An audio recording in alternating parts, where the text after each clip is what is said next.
fallait que j'enregistre cette vidéo maintenant parce que je viens d'avoir cours de shakuhachi avec Linus. Coucou Linus si tu regardes la vidéo. Et je lui ai un peu expliqué ce qui s'est passé ces 2 dernières semaines parce que ça n'a pas été très marrant au niveau de l'apprentissage, mais j'ai compris quelque chose d'important. Je crois que j'ai passé un cap et j'ai la sensation que ça va être utile de revenir à ce que je pense maintenant, à ce que j'ai appris, ce que j'ai compris maintenant, parce que ce doute risque de revenir en chemin. Et puis je pense aussi qu'il y a d'autres personnes qui traversent ces mêmes questionnements dans leur apprentissage de la musique. Et dans ces moments-là, on a besoin de sentir qu'on n'est pas seul.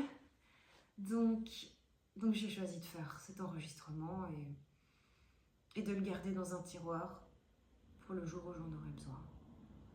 Aujourd'hui, j'ai l'impression d'avoir... Enfin, pas aujourd'hui, c'était plus... Ça s'est fait sur ces derniers jours, surtout hier. J'ai eu le sentiment de passer un cap parmi tant d'autres. Et comme je m'étais promise de les enregistrer au fur et à mesure pour pouvoir les retrouver, pour pouvoir me souvenir, pour pouvoir avancer quand ça coince envers et contre tout, me voilà sur mon tatami avec ma couverture. J'ai un gros rhume, je suis vraiment pas en forme, mais je m'en fous, c'est important, il faut le faire. Et donc voilà, j'en ai déjà parlé sur la chaîne. J'ai passé le cap du niveau intermédiaire en shakuhachi et maintenant j'ai commencé le cursus avancé au Kuden. Et je pensais que ça allait être super cool, super excitant et tout. Et ça l'est, d'une certaine manière, ça l'est, mais ça a aussi été l'espèce de coup de massue parce que quand j'ai commencé le cours, je savais que les choses allaient être différentes. Ce qu'on pardonne aux débutants, à l'intermédiaire, à l'avancé, ça doit être mieux fini, plus soigné. Il y a moins de place pour la maladresse. Mais je l'ai pris au sens occidental du terme en fait. J'ai pas vraiment compris ce que c'était que l'évolution dans l'apprentissage du shakuhachi à l'oriental. Donc je me suis dit, ok, maintenant, ça déconne plus, faut que ce soit parfait. Quand j'apprends un morceau, je l'apprends à fond, ça doit vraiment bien sonner. Je vais m'enregistrer, m'écouter, me réenregistrer, corriger les petites erreurs, améliorer ma tonalité, améliorer mon pitch. Ça n'a vraiment pas marché du tout parce que je me suis mise une pression ridicule. Et ce qui est une passion, ce qui est supposé être agréable, reposant, un refuge en fait, est devenu vraiment quelque chose de frustrant et de désagréable. Donc j'ai commencé à me poser des questions, à me dire oui mais ça sert à quoi? C'est pas pour ça que j'ai commencé à jouer de la flûte, c'est pas pour ça que j'ai choisi le shakuhachi. À la base, mes valeurs elles se situent pas là du tout, c'est pour accueillir le son tel qu'il est chaque jour, c'est pour apprendre à mieux me connaître, c'est parce que c'est supposé être une activité équilibrante pour moi, apaisante. Et on est mais vraiment à l'opposé, donc à quoi bon continuer si c'est pour qu'à la fin j'ai envie de balancer ma flûte dans le mur ou la taper par terre quoi. Et puis il y avait un questionnement aussi par rapport à mon école, qui est une école qui forme des musiciens, mais des musiciens dont l'objectif est de partager leur musique avec d'autres personnes, donc de faire des concerts, de devenir des professeurs, et donc d'enseigner le shakuhachi.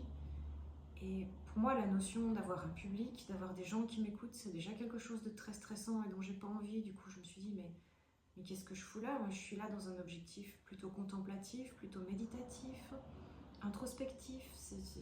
Je suis pas au bon endroit, ça va pas. J'en avais déjà discuté avec mon prof qui m'avait fort apaisée par rapport à tout ça.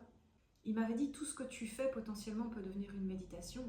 C'est l'intention que tu mets dans ce que tu fais qui va définir ce que tu obtiens et la façon dont tu le vis.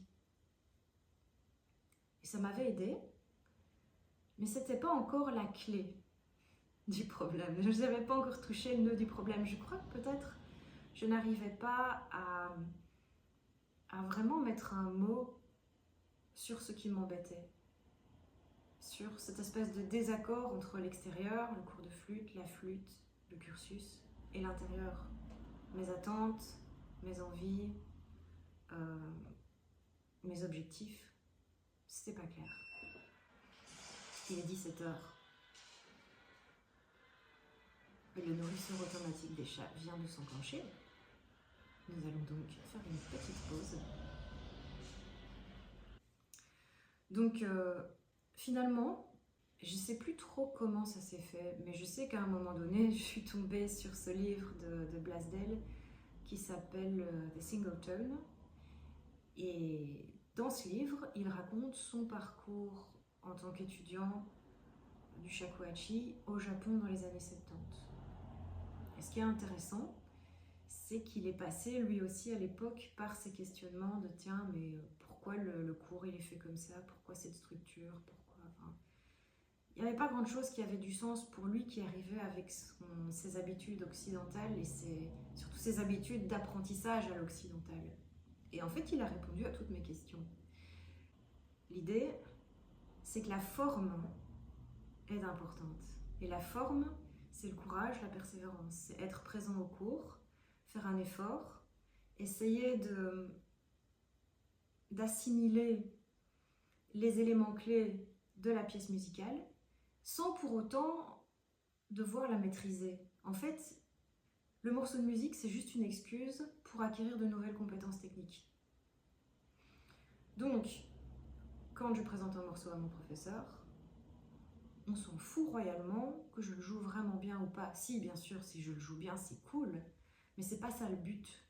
Si lui, il me dit « Ok, c'est bon, tu peux passer au suivant », j'ai pas à dire « Non, c'est mauvais, je veux encore travailler dessus parce que je trouve que ça sonne mal ». Ça c'est mon ego, c'est pas bon. C'est ma petite fierté qui est en train de dire « Bah, je veux le jouer mieux ». Et de toute façon, je serai jamais contente. Ce qui m'a vraiment aidée, c'est de me dire que je m'enlève cette responsabilité. Qui suis-je pour savoir si ce que je joue est bon ou pas?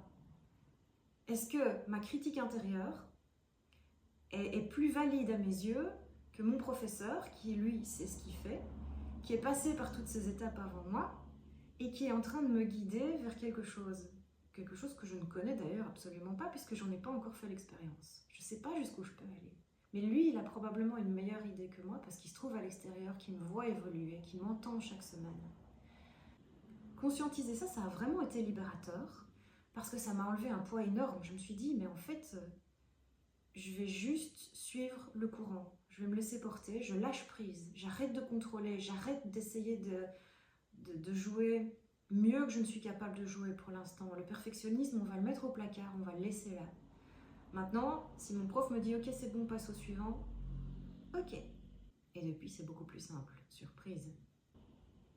Si je devais résumer tout ça en une phrase courte, c'est « Il faut garder en tête que la forme importe davantage que le contenu ». Ça veut dire que si je suis persévérante, si je fais un effort pour maîtriser les quelques éléments clés qui se trouvent dans la musique que j'apprends, c'est suffisant. J'ai pas besoin de tout maîtriser en même temps. Je suis en train d'avancer étape par étape, musique par musique, et à chaque fois, mon bagage technique augmente de façon significative. Et bientôt, il sera suffisant pour que je puisse commencer à me concentrer sur l'expression musicale. Et je dois apprendre à me laisser porter. Je ne connais pas les attentes de mon professeur, c'est pas mon job de les connaître, et je me porterai beaucoup mieux si je me pose pas ces questions-là, si je lui laisse cette responsabilité et que moi je me concentre juste sur le fait de m'éclater finalement avec mon instrument de musique, parce que c'est ça qui va me permettre de tenir sur le long terme et de créer quelque chose de beau et de l'exprimer.